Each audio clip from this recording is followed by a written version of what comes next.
July 1904, Central Germany. Hans Werner Lerche walked toward Hangar 7 with a mix of curiosity and skepticism.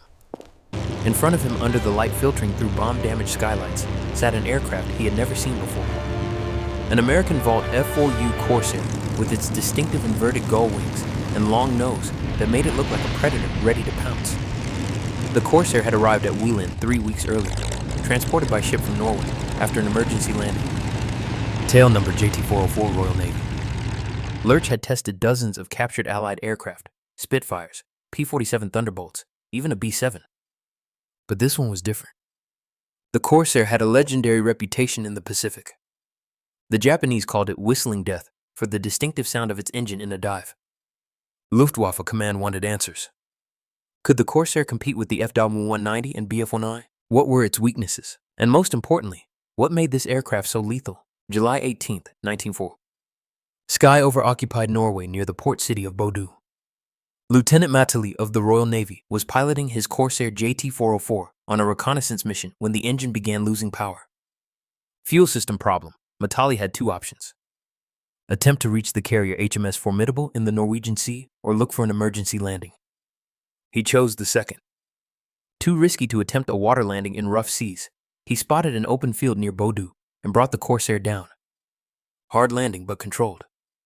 The aircraft was intact. Matalie destroyed the radio and attempted to set fire to the cockpit, but German troops arrived before he could complete the destruction. For the Germans, it was an incredible stroke of luck. The Corsair was practically intact. Only minor damage to the landing gear and fuel system repayable. And most importantly, it was an F4U1A, the latest version with the raised cockpit that improved pilot visibility. The local Wehrmacht command immediately contacted Berlin. The order was clear. Transport the aircraft to Germany as quickly as possible. The problem? The Corsair couldn't fly. The fuel system damage required spare parts that the Germans didn't have, and disassembling the aircraft for ground transport would take weeks. The solution was bold. Load it onto a ship from Narvik and transport it by sea to a German port, then by rail to Rechlin. It took 18 days. The Corsair arrived at Rechlin on August 5th, covered in salt spray and with additional minor corrosion damage, but it was there, and it was flyable once the fuel system was repaired. Reich Marshal Hermann Göring personally ordered the evaluation. The Luftwaffe was losing air superiority over Europe. American fighters, P-51 Mustangs, P-47 Thunderbolts were decimating German formations. If the Corsair was coming to the European theater, the Luftwaffe needed to know how to fight it. The task fell to Lerche. At 27 years old, he was already one of the most experienced test pilots at Rechlin. He had flown over 60 different aircraft types, including 25 captured Allied planes. His reports were precise, technical, brutally honest. But the Corsair presented a unique challenge. Unlike the P-47 or Spitfire, which German pilots had encountered in combat and could describe, the Corsair was a mystery. No Luftwaffe pilot had faced one over Europe. All intelligence came from Japanese reports in the Pacific. Reports that described the Corsair as nearly invincible in the hands of a skilled pilot. Lerche spent 2 days studying the aircraft on the ground. The engineering was impressive. The inverted gull wing design allowed for a shorter, stronger landing gear while maintaining propeller clearance.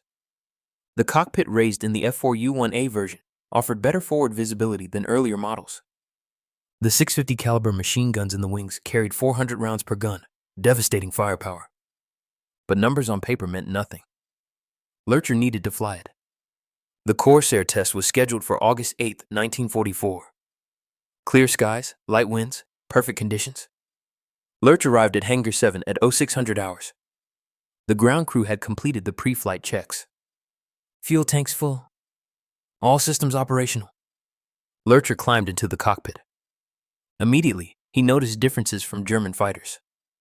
The seat position was higher, giving excellent visibility over the long nose. The control stick was centered between his legs, not offset like in the Bf-9.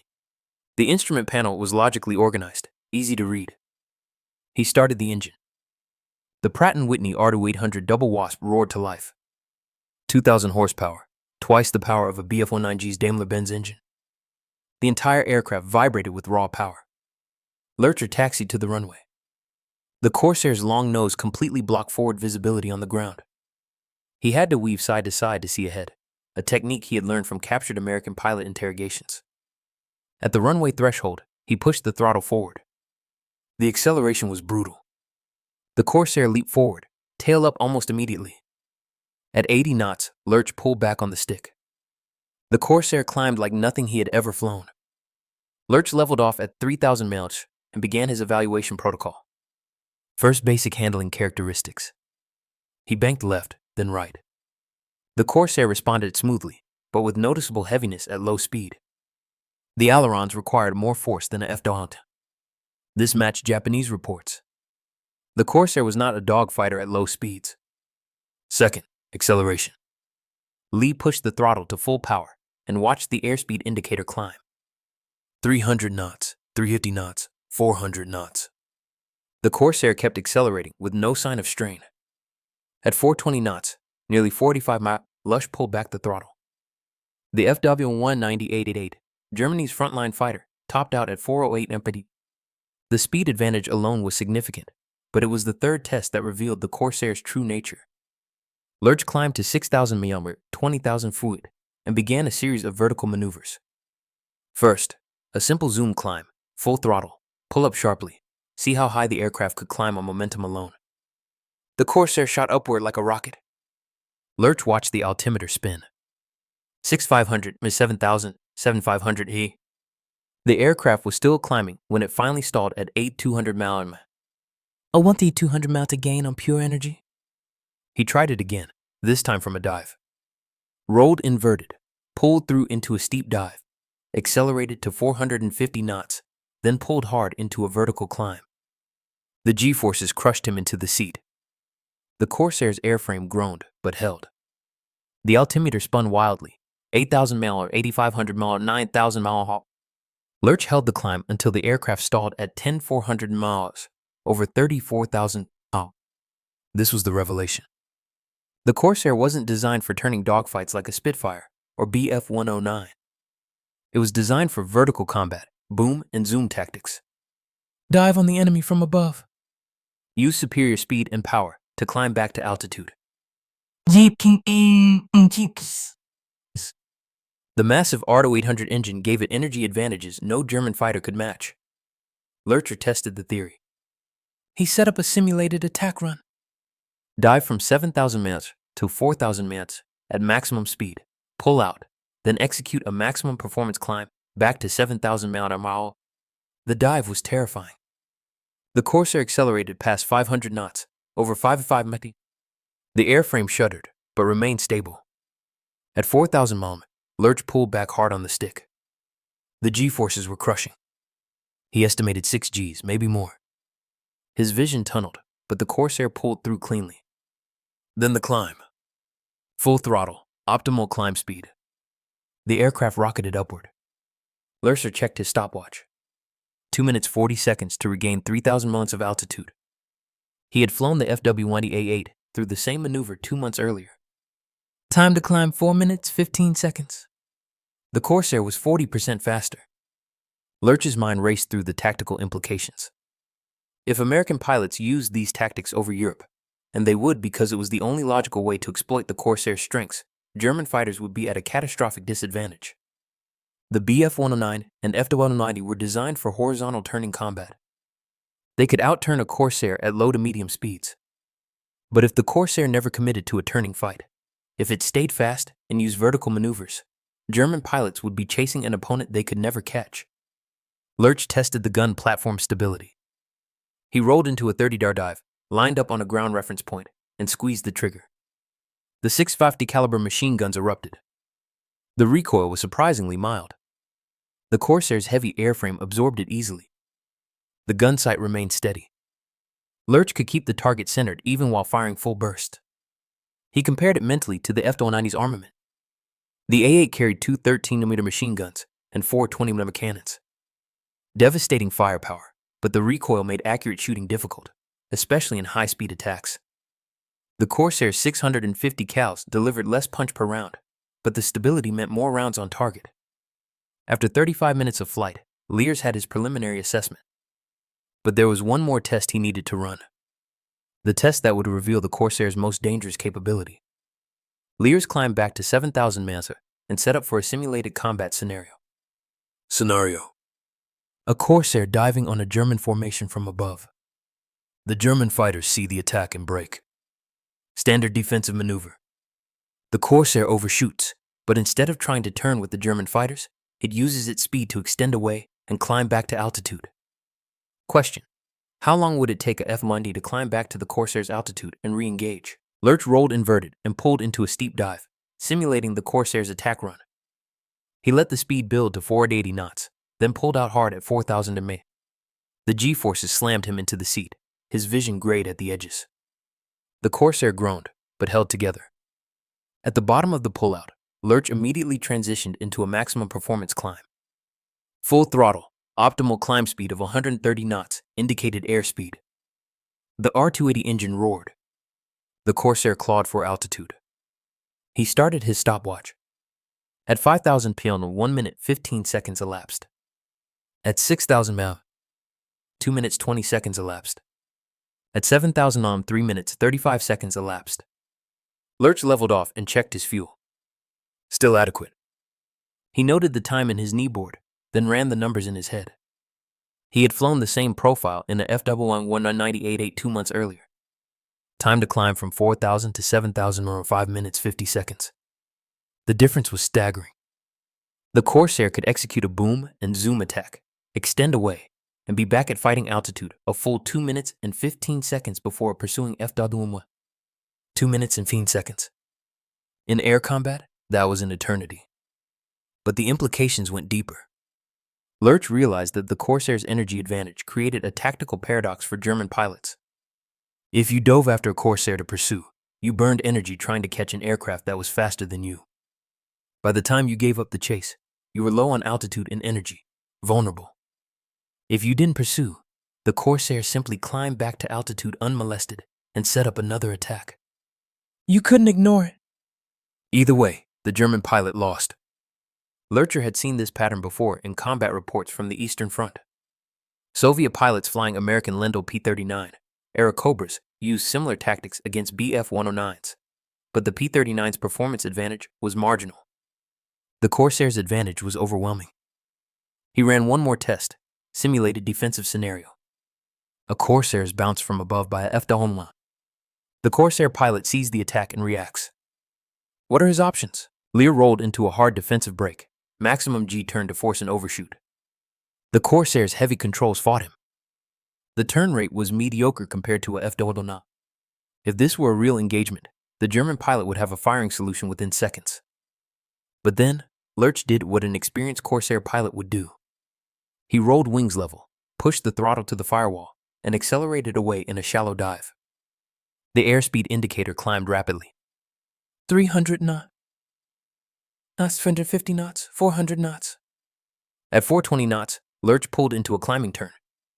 Not tight, but fast and energy conserving. He checked his watch. 15 seconds from the initial brake to complete separation from the theoretical attacker. A F4U190 pilot would have perhaps 3 to 4 seconds of firing opportunity before the Corsair was out of range and climbing away. And if the German pilot tried to follow into the climb, the Corsair would outclimb him and reverse the engagement. Lerche understood now why the Japanese called it whistling death. It wasn't just the sound, it was the inevitability. A well-flown Corsair was nearly impossible to kill because it never had to fight on your terms. But no aircraft was perfect. Lerche spent the next 10 minutes probing for weaknesses. He tested slow speed handling. Below 150 knots, the Corsair became sluggish. The heavy ailerons required significant force to roll. In a slow-speed scissors maneuver, a common dogfighting situation, a F4U190 or Bf-109 would have a decisive advantage. The problem was getting the Corsair into that situation. A disciplined pilot would never let it happen. Lerche tested the stall characteristics. He pulled the nose up, bleeding off speed, waiting for the brake. At 85 knots, the left wing dropped sharply, a vicious stall with little warning. The Corsair snap rolled inverted before Lerche could react. He recovered easily, but the lesson was clear. Don't slow down in combat. He tested visibility. The raised cockpit of the F4U1A was a significant improvement over earlier models. but the long nose still created a massive blind spot directly ahead and below. In a turning fight, a German pilot could exploit this, slide into the blind spot, and stay there. Again, the problem was forcing the engagement. If the Corsair never committed to a turn, the blind spot didn't matter. Lerche tested the dive. He pushed the nose over and let the speed build. 450 knots, 480 knots, 500 knots. At 420 knots, over 600 knots, the controls became extremely heavy. The aircraft wanted to continue diving. Pulling out required both hands on the stick and significant effort. This was a real limitation. In a high-speed dive, the Corsair pilot had to plan his pullout carefully. If he misjudged and dove too fast, he might not be able to pull out at all, or he'd pull so hard he'd black out from G-forces.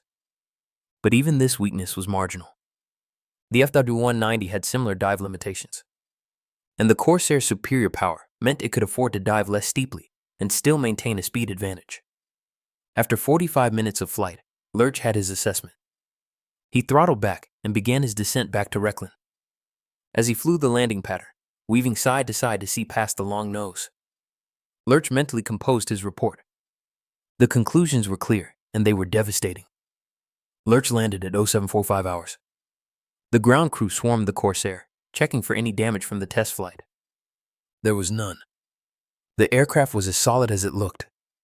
Lerche walked directly to the technical office and began writing his report. He worked for 3 hours straight, documenting every observation, every measurement, every tactical implication. The report was 14 pages long. The conclusions were blunt. The Vault F4U Corsair represents a fundamental shift in fighter design philosophy. It is not optimized for traditional turning combat. Instead, it exploits superior power, speed, and energy retention to dictate engagement terms. Against this aircraft, conventional German fighter tactics are inadequate. Lerche detailed the performance data. Maximum speed, 420 plus knots at sea level, 485 plus miles per hour, 15% faster than F180. Climb rate 40%, superior to F188 in combat climb profile. Energy retention exceptional. Can execute multiple boom and zoom attacks without significant altitude loss. Armament 650 caliber machine guns. Stable platform, adequate firepower. Weaknesses: poor low-speed maneuverability, heavy controls, vicious stall characteristics, limited forward visibility. Then came the tactical assessment, the section that would cause the most controversy. Recommended defensive tactics against F4U Corsair. Avoid engagement if possible. The Corsair's energy advantages make it extremely difficult to defeat in combat. If engagement is unavoidable, force slow-speed maneuver in combat. This is the only regime where German fighters have an advantage. Never pursue a Corsair in a climb or dive.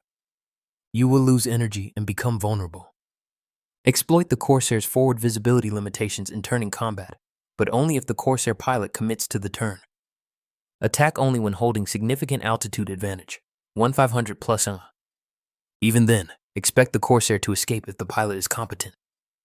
Primary conclusion: the F4U Corsair is superior to all current German fighter aircraft in the energy fighting regime.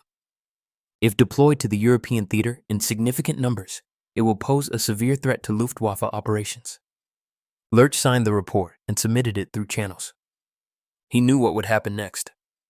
The report would go to the Technicians AMP technical office, then to the General Staff, and eventually to Göring himself, and Göring would be furious. 3 days later was summoned to Berlin.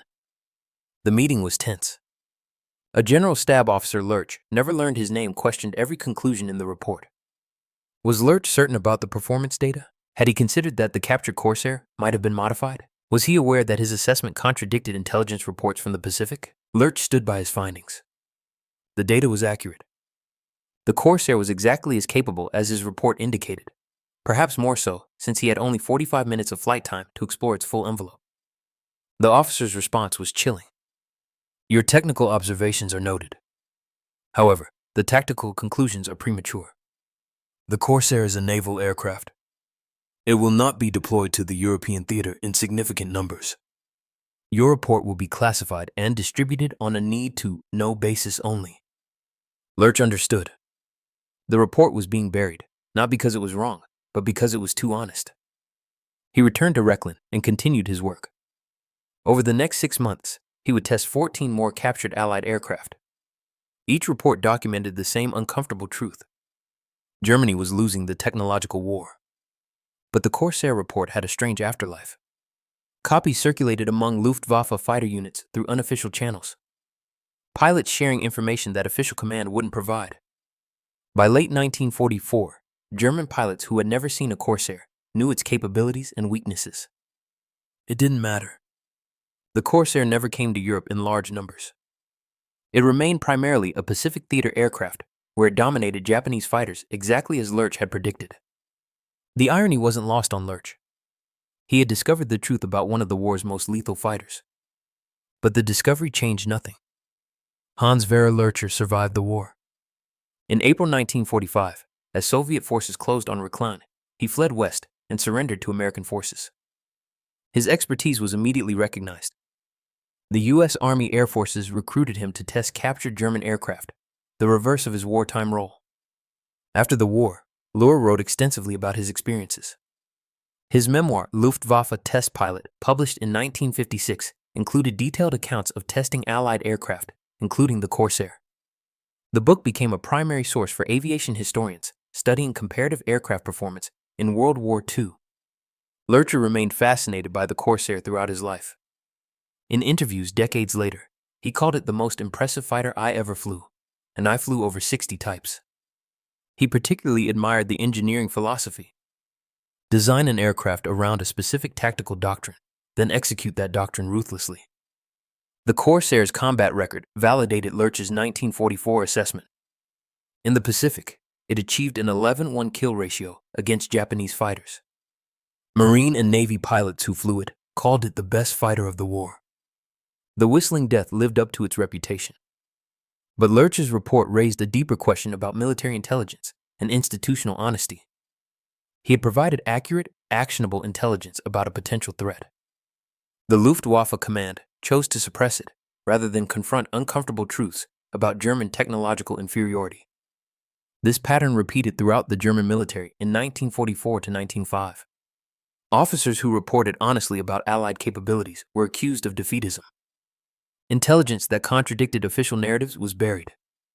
The result was strategic paralysis. Commanders making decisions based on wishful thinking rather than reality.